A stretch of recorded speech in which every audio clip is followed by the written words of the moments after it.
Alrighty, welcome back everyone. We just talked about NIL and how it's really not the disaster that everyone's making it out to be, but it does need to be put in check quite a bit. So we'll definitely figure that out, hopefully over the next couple of years, and this can be a great thing in the sport going forward. But let's get into some lingering questions around the top teams in the country. We got into the top 4 yesterday if you want to go check that out, but we got into the top 10 today. And let's get into this real quick, and we'll start with Notre Dame, not even the number 5 team in the country. I kind of put these a little bit out of order, but Notre Dame is a very interesting team this upcoming year, and if you've been following throughout their fall camp, even if you haven't, you might have heard that their offensive tackle situation is not so good as of right now, and this could be a problem in week 1. We might just figure out the answer to this question in week 1, which is essentially just, will this offensive tackle situation torpedo their season? It definitely could, and it's something that when you're going up against someone like Nick Scourton, you're going up against someone like Cassius Howell, you're going to have your P's and Q's about you. And right now, they are very confused about what they're going to do at that position. It started when Charles Jagusa, the presumptive starter at least, at left tackle, went down for the year. Definitely a huge blow to that team, but they've been rotating guys in ever since at both positions, at left tackle and right tackle. Emil Wagner started at right tackle. Now it sounds like it could be Sam Pendleton. Tosh Baker started at left tackle. Sounds like it might be freshman Anthony Knapp at this point. So they're all over the place, more than anything else. And that is a huge issue because Riley Leonard's walking into this team, and the way that they can elevate this offense is really the same reason that Will Howard can elevate Ohio State's offense. His legs are special. Riley Leonard has an ability that last year Sam Hartman just didn't have. And the problem with that is it doesn't necessarily matter if there's 2 edge rushers breathing down your neck every single play. So he can be as special as he wants with his legs. He's not getting out of the rap of 2 defensive ends. That's just never happening. So they got to make sure they figure this out. And frankly, if they don't figure out even by week 1, it could mean 1 loss on their schedule, and then they're walking a tightrope, and then they got another big game against Florida State down the road where they got to face Patrick Payton and Marvin Jones. So they are not in a situation where they can just ride it out with someone that fits the mold that, gets the job done. They need real players out there, and if they don't, they're going to miss out on the playoff this upcoming year. Moving on to Ole Miss, the biggest question I have is, do they have to be elite offensively every single week to win a national title? Because that was kind of the case last year, and not always were they fully elite every single week because it's incredibly hard to do. So that's the big question. Ole Miss has a huge opportunity this year to take another step forward, but the reality is they need to win games different ways. They need to win games 24-20, 21-17. They need to win some one ugly and win some where the defense is the one leading the way. That's what championship teams do, and the question is, for me more than anything, is does Pete Golding have it in him? I think he's a fantastic defensive coordinator and has done a number of really incredible things, including win a national title in 2020. But if you remember that offense for Alabama, it was incredibly hard to stop. And I think that's the biggest thing here is he has the guys, he has the talent, and there's no doubt about that. But he had the talent in 2020 as well, and they still needed a remarkable performance pretty much every week from that offense to get it done. So that's the question. Can Ole Miss, take the foot off the gas pedal for a second on offense and this defense hold suit? And they're going to face some really good offensive teams in Georgia, LSU, and many others that are going to pose this problem. So if they're going to be a championship team, if they're going to walk into the playoff and do the things they want to do this year, it's going to fall on that defense's shoulders, and frankly, it's going to fall on Pete Golding's shoulders more than anyone else. Moving on to Alabama, the outside players is the question that I have, and mainly the wide receivers. The corners I'm a little bit worried about as well, no doubt about that, but I think when you talk about this team, they're going to be able to run the ball. There's no 2 questions about that. I think Justice Haynes, Jamarian Miller, obviously Jalen Milroe, they're going to be able to run the ball. I don't doubt that for 1 second. The thing is, you can't just run the ball. That's not going to be able to get it done, and frankly, last year, it barely got the job done because they were so special down the field. Are they going to be that same team? Because you lost your 2 biggest targets from a year ago in Isaiah Bond and Jermaine Burton. But it sounds like Jeremy Bernard, the transfer from Washington, is going to be the leader in that room. You also have Ryan Williams, Caleb Odom, that are freshmen that are going to play. Kendrick Law, Kobe Prentice, and Emmanuel Henderson all fill out that room. So tons of ability. There's no doubt about that. But not a ton of production. And that's kind of the question here. Obviously, Jeremy Bernard is the leading receiver of this group, and he didn't necessarily light the scoreboard on fire when he was at Washington. So it's definitely something to watch. They have to develop a little bit better on that wide receiver position if they're going to be a dangerous team outside of the run. Now, they can get plenty done with the run game this upcoming year, I think, but at the end of the day, you need guys on the outside that are going to make plays if you're going to want to compete in the SEC. So definitely something to watch there. And then at corner, you got Zabian Brown, a freshman on one side. You have Domani Jackson, the transfer from USC on the other. The depth pieces tend to be a little bit younger, so this is far from where they want that position to be. And overall, I think Bama has the ability to win those big games. They have the ability to get guys out on the edge, and they have tons of talent at that wide receiver and even at that cornerback position. Just not a lot of production, not a lot of proven guys, and the question is, will losing Isaiah Bond to Texas come back to bite you, where you need that play at the end of the day. You need someone to come up big, and Isaiah Bond came up big against Auburn and in the SEC title against Georgia.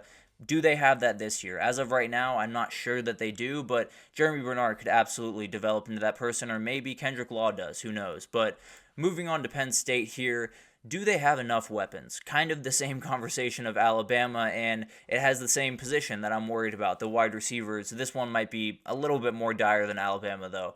The question is, I think they have enough weapons. I really like the top three guys that they have. When you talk about the two running backs and Tyler Warren, the tight end, I think they're going to be really, really good. Those three guys, no doubt about it. The question is, that can't be enough, right? Andy Kotelnicki obviously funnels a lot of his offense through his tight end. So having a really good tight end room like they have is super important and definitely will be a big-time thing for them this year. But you need difference makers on the outside. There's no way you can go about this season and get to the playoff and possibly win a Big Ten title or even get there if you don't have guys on the outside that are going to make big-time plays. But I think they have some that can take a step forward. I think Caden Saunders needs to take a big-time step forward and just be more sure-handed. Be the guy that they can go to on a third down and make sure that he's going to make a catch. I think Trey Harris is the guy that is likely going to be your wide receiver one. He's the one that's kind of separating himself the most, and we'll actually talk about him a little bit later.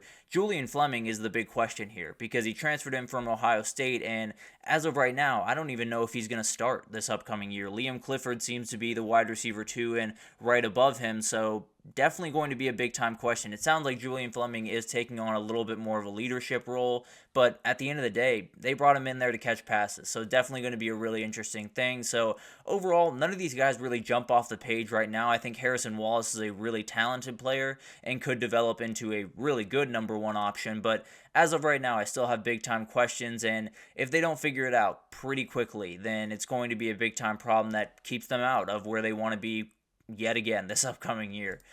Over to Michigan, the question is this O-line really just reloading? Are they really the team that, they were a year ago? They lost the top 6 guys on the offensive line, not just the starting 5, but the guy that they, slotted in there at guard, tackle, wherever they kind of needed him. And that's going to be a big-time question mark. Now, they have guys that have played games. They have Miles Hinton is the big-time guy returning. He started different games, spots started here and there. Josh Preby transferred over from, I believe, Northwestern, if I'm not mistaken. Greg Crippen has been elevated on the roster up to that starting role. Giovanni Hadi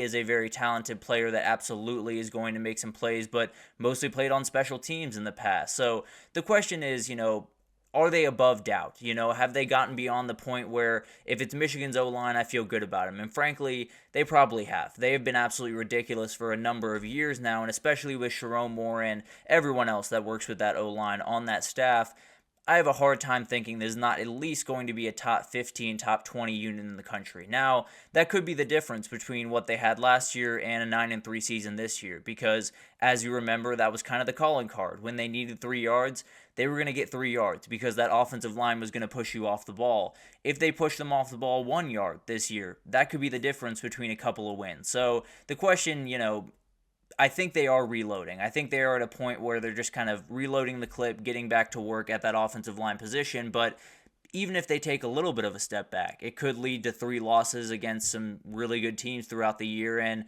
then you're finding yourself on the outside looking in of the playoffs. So they could be reloading, and it could, frankly, not matter at the end of the day. So that'll definitely be something that'll be really interesting to watch. And then the biggest question is, does Florida State still have that hangover from the disappointment of 2023? Because this is a real thing. There are a lot of teams that have had, things not go their way at the end of one season. They show up the next season, they just don't really look like themselves. They don't look like they're, have as much energy. They don't have as much, want, I suppose, going into that game, and that's a big time question. They kick off in about 4 days and a couple hours here, and they got to get ready pretty soon, and they're probably getting on a plane here pretty soon to go over to Ireland. But I think this is one of those things that it is a big time question, and I'm definitely asking that question as well, but I think it's a little bit overblown, mostly because you still have Patrick Payton in that room. You still have Shaheem Brown in that room. You still have Azariah Thomas in that room. You still have a number of guys that lived through that. You still have a number of guys that watch Alabama's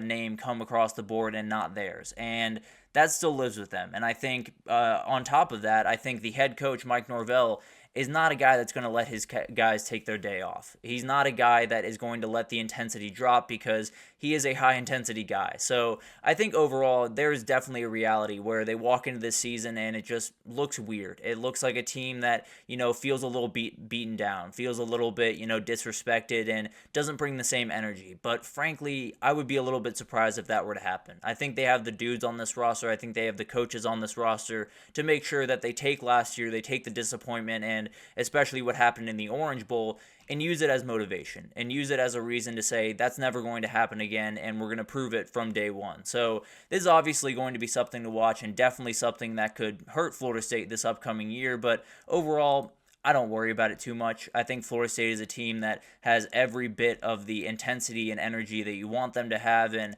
I doubt that any disappointment from last year is going to leak over into this one, but it definitely could. Definitely a big-time question for them, and we'll continue doing these lingering questions probably at least throughout tomorrow, and then we'll see where we stand from there. But let's take our second break here, and when we come back, we're going to talk a little bit about Texas. They had a little bit of a problem putting away teams a year ago, and especially in those one-score games.